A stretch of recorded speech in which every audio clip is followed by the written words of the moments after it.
తెలంగాణ నాయకులందరికీ విద్వేషం లేదు. తెలంగాణ ఏర్పాటు కావాలని కోరుకున్నారు, కానీ ఆంధ్ర ప్రజల మీద ఎక్కడా విద్వేషం చూపించలేదు.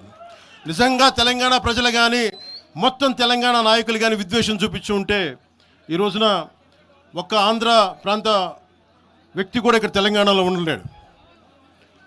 ఇది తెలంగాణ తాలూకు ప్రేమ, తెలంగాణ ప్రజల తాలూకు ప్రేమ, ఇవన్నీ ఎవరు మర్చిపోరు. నాకు ఈ మధ్యన వస్తా ఉంటే నువ్వు హైదరాబాద్లోకి ఎలా అడుగు పెడతావు, నీకు హైదరాబాద్లో ఏం పని, ఇది నేను ప్రత్యేకించి చెప్తా ఉన్నా. మీరెవరైనా నన్ను బెదిరించడానికి, బెదిరించే వాళ్ళ మీ అయ్యే జాగీరా తెలంగాణ.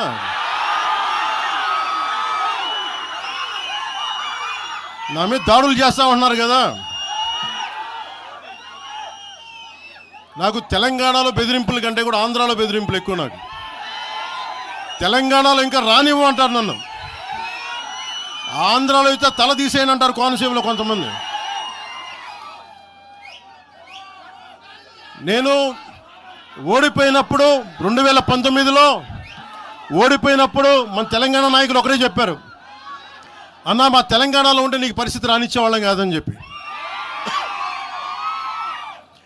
నాకు నిజంగా తెలంగాణ అద్భుతంగా ఉండాలి, యువతకు అద్భుతమైన అవకాశాలు రావాలని కోరుకుంటాను తప్ప నాకు ఇక్కడ కొత్తగా బావుకునేది లేదు, ఏమీ లేదు.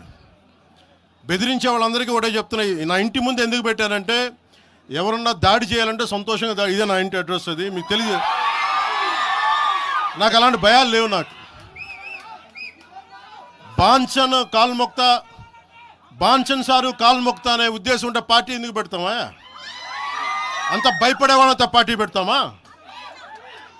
మీ ఇష్టానికి మాట్లాడితే మేము భయపడాలా? ఏ రోజున ఒక్క మాట మీకు కేసీఆర్ గారి గురించి కానీ ఇన్ని సంవత్సరాల్లో 12 సంవత్సరాల్లో ఒక్క తెలంగాణ నాయకుడిని ప్రభుత్వం ఏర్పాటు చేసినప్పటి నుంచి ఈ రోజు దాకా ఒక మాటంలా. ఇంకా మా వాళ్ళు తిడతా ఉండేవాళ్ళు, నువ్వు మెత్తబడిపోయి ఏం మాట్లాడలేదని. అడగండి ఒకసారి, అందరిని పేరు పేరున ఒక్కొక్కరిని అడగండి.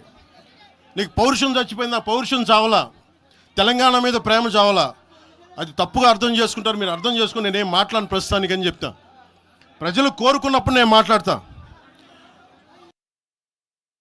ఎంత కమిటెడ్గా ఉన్నాను తెలంగాణ కంటే, జనసేన మా వాళ్ళందరూ ఎదురు చూస్తున్నారు తెలంగాణలో జనసేన ఎదగాలని. నేను ఒకటే చెప్పా, ప్రజలు కోరుకునే వరకు మీరు ముందుకు తీసుకెళ్ళండి అని చెప్పి నేను జర్నలిస్ట్ కాలనీలో ఉన్న తెలంగాణ జనసేన పార్టీని కూడా నేను తీసేశాను. మొత్తం హెడ్ క్వార్టర్స్ అంతా మంగళగిరిలో పెట్టిన. నాకు అంత కమిట్మెంట్ తెలంగాణ మీద. ఎందుకంటే నాకు రెచ్చగొట్టడం ఇష్టం లేదు, తగ్గి మాట్లాడా. మీరు ఎన్ని హింసించినా, మీరు ఎన్ని మాటలు మాట్లాడినా, ఆంధ్ర కొడకని తిట్టినా, అరే నా గుండెల్లో తెలంగాణ ఉంది, మీరు ఎన్ని తిట్టినా నేనేం పట్టించుకోను. వైసీపీ నాయకులు, క్రిమినల్ గ్యాంగ్స్ చాలాసార్లు నాకు బెదిరింపులు ఇచ్చినాయి. దానికి మించిన బెదిరింపులు నిజంగా నాకు